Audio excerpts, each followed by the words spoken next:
हो म एउटा परदेशी हो हजुर। मैले सङ्घर्षै गर्नुपर्ने हुन्छ। हुन त म हिजोसम्म टाउको दुख्दा पनि घरमा सबैको सातो पुत्लो उडाइदिने मान्छे। आज यो परदेशको ठाउँमा सातौँ दिन हस्पिटलको बेडमा पर्दा पनि 60 रुपियाँको गोलीले आफ्नो रोग वेदना हटाइदिन्छु। मतलब यो होइन कि मैले कुनै लोभ गरेको हो, ईर्षा गरेको हो, मात्र मैले सङ्घर्ष गरेको हो। सङ्घर्षको लोभ।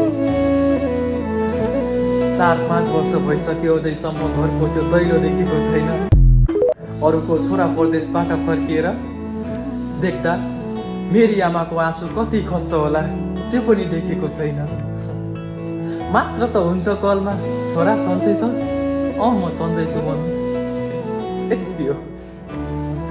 अब कसरी भनौँ मेरी आमालाई? हुन त मेरी मम्मीले पनि यी शब्दहरू सुन्दा रुन्छिन् होला, तर ढुक्क हुनु आमा, हजुरको छोरा गलत बाटोमा हिँड्दैन।